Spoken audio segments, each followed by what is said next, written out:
Selamat datang di channel Alur Donghua. Sebelum menonton, silahkan subscribe, biar Mimin tambah semangat update-nya. Badai tiba-tiba berhenti, memperlihatkan pria tua berwajah pucat itu.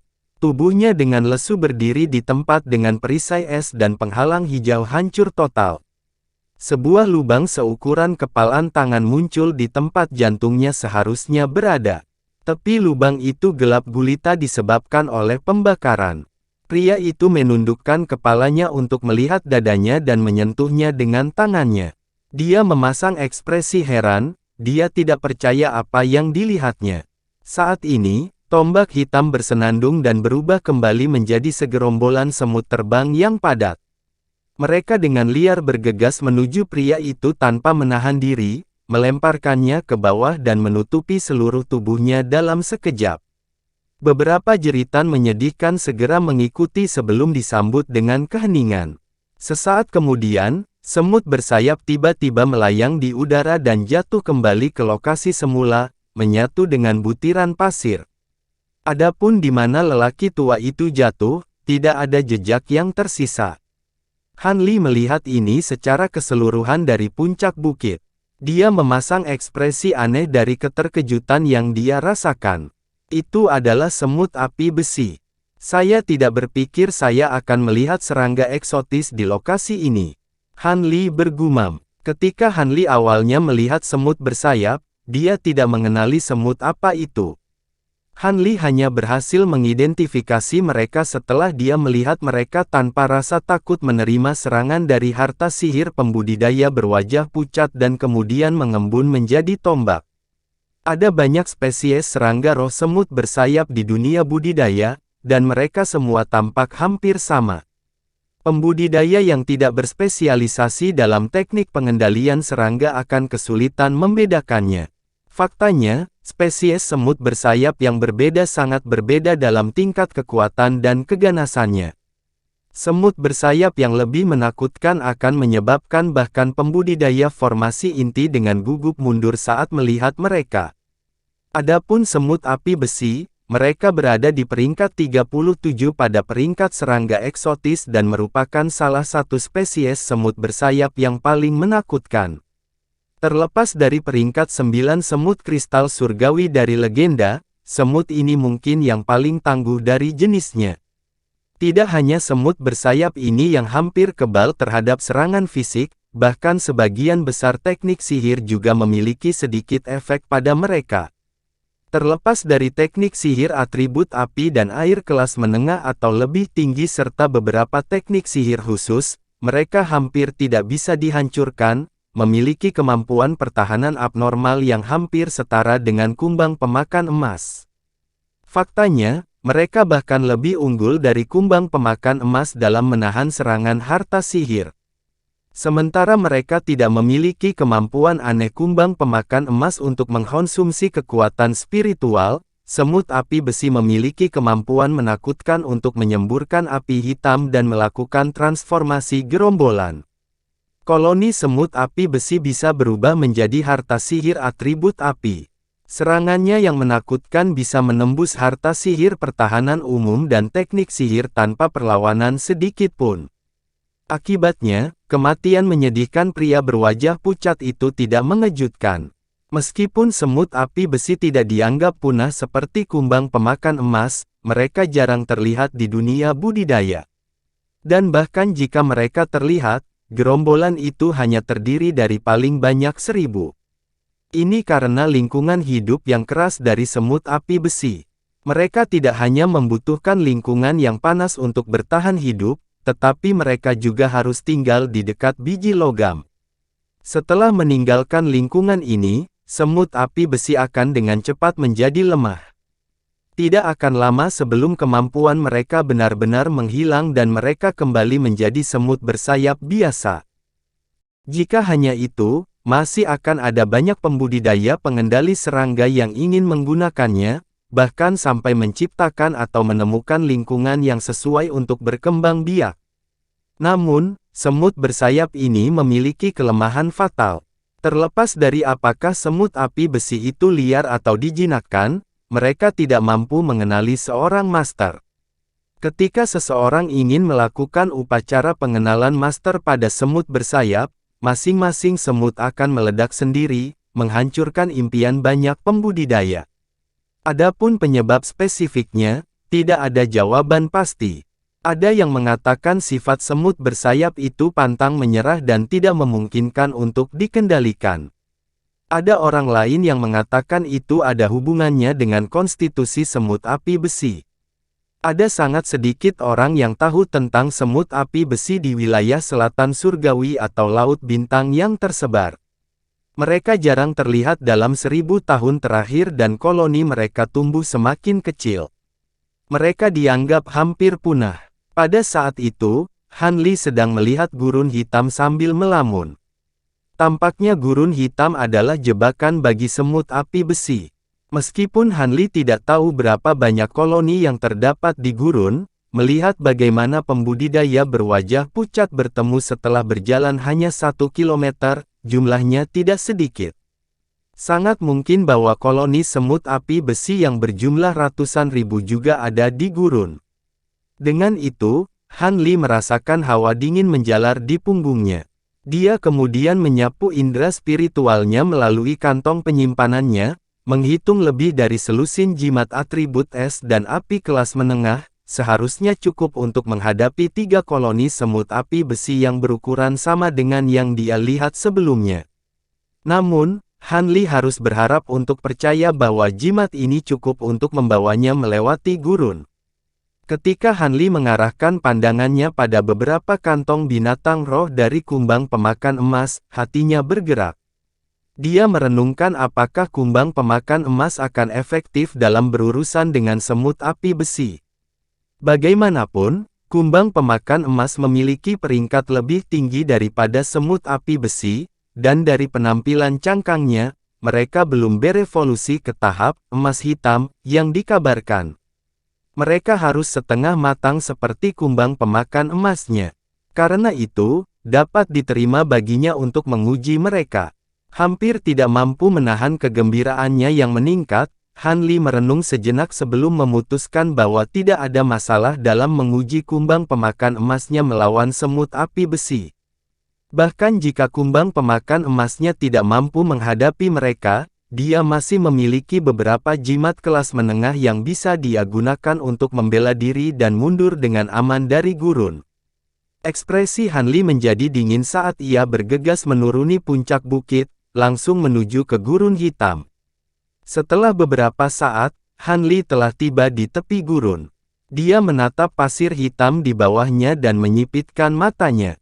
Dia kemudian mengambil segenggam pasir dan melihatnya. Han Li segera mendengus. Dengan kilatan cahaya kuning tiba-tiba dari tangannya, dia dengan erat menutup cengkeramannya dan meremasnya. Akibatnya, sebagian besar pasir tetap tidak hancur. Han Li menyeringai dan perlahan bergumam, ini bukan pasir hitam. Ini sebenarnya butiran biji besi. Tetapi untuk menyebarkan biji dalam jumlah yang begitu padat melintasi gurun yang begitu luas. Tuan dari Aula Surgawi benar-benar orang yang luar biasa. Setelah melemparkan pasir di tangannya, dia berdiri dan mengerutkan kening. Dia kemudian dengan ringan menepuk emblem badak putih di pinggangnya, menyelimutinya dalam lapisan cahaya putih. Karena dia sebelumnya menghindari kultivator berwajah pucat, Han Li dengan cepat mengaktifkan kembali liontin badak putih. Ini bukan waktunya untuk menyimpan kekuatan sihir. Tanpa ragu-ragu lagi, Han Li melihat ke area yang berisi koloni semut api besi dan berjalan dengan hati-hati. Gurun hitam itu sangat menyakitkan untuk dilalui. Pasirnya sangat panas dan udaranya sendiri terasa seperti terbakar. Bahkan dengan lambang badak putih dan jubah penolak api, Han Li masih merasa tercekik. Rasanya bahkan lebih panas daripada jalur lava kecil yang dia lalui sehari sebelumnya. Setelah berjalan lebih dari 100 meter, Han Li menghela nafas dan menepuk kantong penyimpanannya, mengeluarkan mutiara lembut di tangannya, dia menuangkan sedikit kekuatan spiritual ke dalamnya. Udara dingin segera dilepaskan dari mutiara dalam kilatan cahaya putih. Han Li tiba-tiba merasa dirinya dikelilingi oleh hawa dingin. Dengan semangat, Han Li mempercepat langkahnya. Karena penggunaan simultan dari emblem bedak putih dan mutiara es sangat meningkatkan konsumsi kekuatan sihirnya, dia harus melewati gurun secepat yang dia bisa. Ketika Han Li berada sekitar 200 meter dari lokasi semut api besi, dia berhenti dan dengan hati-hati memeriksa di mana mereka akan berada. Beberapa saat kemudian, Han Li menggelengkan kepalanya. Semut api besi yang tersembunyi sangat sulit dibedakan dari pasir hitam. Bahkan sulit untuk melihat mereka dengan indera spiritualnya. Fluktuasi ki spiritual koloni semut sangat redup, mungkin karena mereka secara bawaan terampil menahan ki mereka. Tampaknya menggunakan indera spiritualnya untuk melihat semut bersayap dari kejauhan tidak akan berhasil. Dia harus mencoba menggunakan kumbang pemakan emas miliknya. Han Li mengangkat tangannya dengan ekspresi serius, dan melemparkan beberapa kantong binatang roh ke udara. Saat mereka melayang di udara, dia membentuk tangannya menjadi gerakan mantra, menyebabkan kantong terbuka dan melepaskan kumbang pemakan emas yang tak terhitung jumlahnya. Mereka membentuk awan emas dan perak yang berkilauan di udara. Dalam hal jumlah, kumbang pemakan emas jauh lebih sedikit dibandingkan koloni semut api besi. Dengan kepercayaan dirinya yang diperkuat dari melihat segerombolan serangga emas perak, dia menunjuk ke tanah tidak jauh dan dengan lembut berteriak, "Pergi!" Dengan dengungan, awan yang berkilauan itu terbang ke depan, bergerak turun dan menyelimuti tanah. Tapi sebelum mereka menyentuh tanah, awan hitam semut tiba-tiba muncul untuk memenuhi segerombolan kumbang pemakan emas. Pada saat kedua belah pihak bentrok, aliran besar api gelap tiba-tiba menyembur keluar dari koloni semut hitam, dengan keras menyelimuti kumbang pemakan emas dalam cahaya hitam. Jelas koloni semut telah menyadari bahwa kumbang pemakan emas itu menakutkan dan bergegas untuk menyerang lebih dulu dengan menggunakan api bawaan mereka. Jika itu jenis serangga lain, api aneh itu setidaknya akan membakar sebagian besar dari mereka. Tapi tidak hanya kumbang pemakan emas yang benar-benar tidak terluka oleh api hitam itu sendiri dilahap dengan bersih.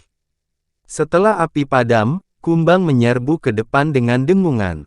Kedua gerombolan serangga itu bentrok dengan sengit, menjalin warna hitam, perak, dan emas. Setelah hanya beberapa saat merobek satu sama lain, serangga mati yang tak terhitung jumlahnya mulai berturut-turut jatuh ke tanah dengan pekikan yang menusuk. Sebagian besar dari mereka berwarna hitam dengan hanya sedikit yang berwarna emas dan perak. Hanya dalam waktu singkat, kumbang pemakan emas telah mencapai kemenangan luar biasa, memusnahkan sebagian besar semut.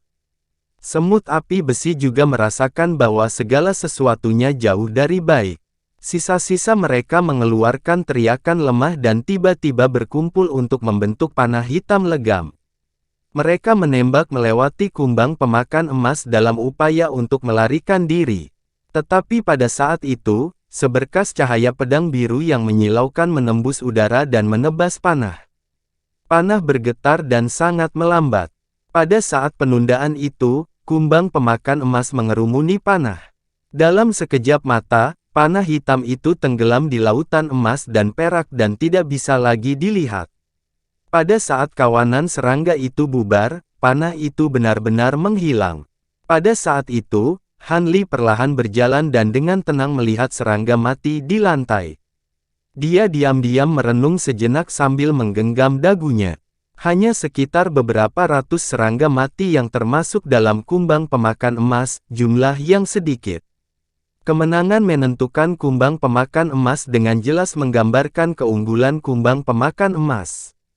Bagaimanapun, semut api besi telah melebihi jumlah kumbang pemakan emas 10-1. Setelah beberapa saat menganalisis, Han Li mengungkapkan ekspresi lega. Tampaknya kumbang pemakan emasnya akan bisa membawanya melewati gurun hitam tanpa masalah. Setelah melihat lagi ke tanah yang dipenuhi serangga mati, ekspresi aneh melintas di matanya. Peluit pelan keluar dari mulutnya. Awan serangga emas perak memekik sebagai tanggapan dan jatuh dari langit, dengan bersih melahap serangga mati seperti angin musim gugur menyapu daun-daun yang jatuh. Mereka kemudian dengan patuh terbang kembali ke kantong binatang roh Han Li. Setelah menyimpan kantongnya, Han Li menatap ke kedalaman gurun hitam sebelum berjalan ke depan tanpa ragu-ragu.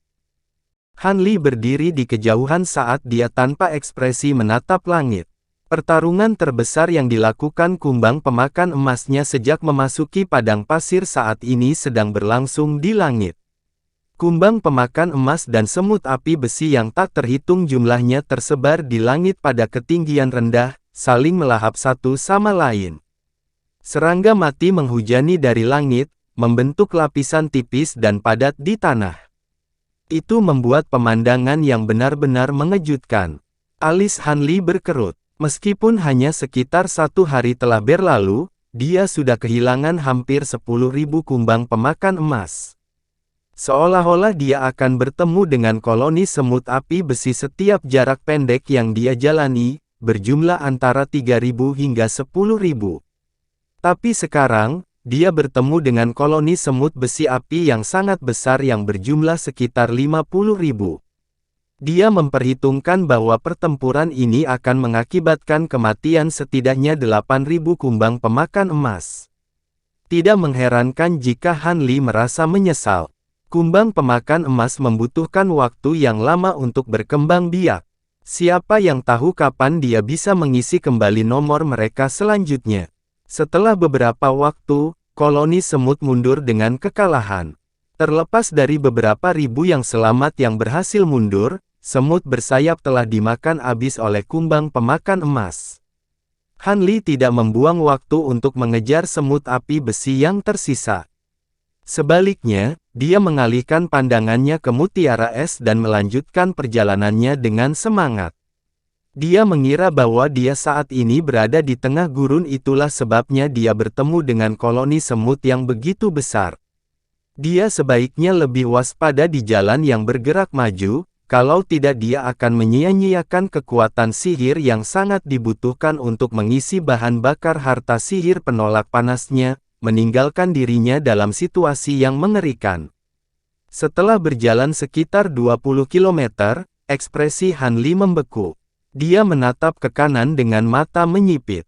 Setelah beberapa saat, dia mengungkapkan jejak kecurigaan dan tiba-tiba mengubah arahnya ke bukit pasir yang dia lihat. Ketika Han Li tiba di puncak bukit pasir, dia tanpa sadar mengerutkan kening. Dia telah melihat satu lagi koloni semut api besi di garis pandangnya. Koloni semut bersayap ini hanya berjumlah sekitar 10.000, dan menyerang bola cahaya biru redup. Bola cahaya berada di ambang kehancuran. Saat itu berkedip, gambar seseorang dengan penampilan tegang bocor. Han Li menatap ini dengan acuh. Pada saat itu, semut api besi telah berubah menjadi pedang panjang tajam yang menyala dengan api hitam dan dengan keras memotong bola cahaya. Han Li yakin bahwa orang ini ditakdirkan. Tapi kemudian, pelet hijau tua yang biasa-biasa saja keluar dari bola cahaya. Tepat saat pelet menyentuh pedang hitam, api hijau tua seukuran kepalan tangan terbakar dengan keras. Semut yang terbungkus oleh api dengan cepat menyebar dengan hampir 100 semut api besi jatuh ke tanah. Han Li merasa terkejut. Pelet hijau tua itu adalah harta yang luar biasa. Itu cukup menakutkan untuk membakar diri dengan api yang dikaitkan dengan semut api besi tanpa perlawanan. Tampilan yang tak terbayangkan. Sepertinya dia masih cukup bodoh tentang harta unik yang tak terhitung jumlahnya yang ada di dunia kultivasi. Munculnya api hijau membuat marah kawanan semut. Mereka berpencar dan dengan liar menyerbu ke arah bola cahaya. Kultivator di dalam bola cahaya tampaknya tidak lagi memiliki banyak pelet yang tersisa. Pada saat semut api besi telah tersebar, sudah terlambat untuk menembakkan pelet kedua, menghasilkan situasi yang tidak berdaya. Namun, dia juga menyadari keberadaan Han Li. Saat dia diserang oleh semut api besi, dia sesekali melirik ke arah Han Li. Han Li dengan acuh berbalik dan melanjutkan jalannya. Dia saat ini tidak punya pikiran untuk mendapatkan hartanya atau menyia-nyiakan nyawa kumbang pemakan emas. Kumbang pemakan emasnya memiliki nilai yang jauh lebih tinggi di gurun yang aneh ini daripada harta biasa, dan dia tidak ingin menyia-nyiakannya. Tapi siapa yang tahu bahwa saat dia mengambil langkah pertamanya, dia tiba-tiba mendengar transmisi suara serak yang familiar dari bola cahaya. Rekan Taois Han, mohon tunggu. Ini Yuan Yao. Saya harus menyusahkan rekan Taois Han untuk membantu saya. Saya pasti akan mengungkapkan rasa terima kasih saya setelahnya. Suara Yuan Yao dipenuhi dengan kepanikan. Yuan Yao. Han Li tiba-tiba berhenti dan ragu-ragu sejenak sebelum perlahan berbalik. Ini benar-benar dunia kecil. Di area seluas jalan batu cair, dia benar-benar bertemu dengan wanita yang hampir tidak bisa dia kenal. Sulit dipercaya. Karena dia bisa dianggap sebagai teman, Han Li merasa enggan meninggalkannya untuk mati. Selain itu, dia awalnya mempertimbangkan untuk menemukannya karena masalah rahasia. Ini hanya membunuh dua burung dengan satu batu. Setelah melihat bola cahaya redup dan dengan cepat bergumam, dia melemparkan kantong binatang roh dari pinggangnya dan melepaskan segerombolan kumbang pemakan emas ke dalam keributan. Ketika dia melihat ini, dia tidak bisa berkata-kata. Kumbang pemakan emas hanya berjumlah sekitar 1000 tetapi mampu dengan mudah memusnahkan segerombolan semut api besi yang lebih dari 10 kali jumlahnya. Dia akhirnya pulih dari keterkejutannya ketika Han Li dengan tenang mengambil kumbang pemakan emas, dan dia dengan cepat menyingkirkan bola cahaya birunya. Kulit Yuan Yao memucat karena kekuatan sihir yang dikeluarkan, tapi ini hanya membuatnya tampak lebih menawan. Jubah hitamnya telah diganti dengan pakaian tipis yang pas, memperlihatkan sosoknya yang anggun dan awet muda. Tubuhnya juga basah kuyup dengan aroma harum keringatnya, memenuhi udara dengan daya pikat yang mematikan.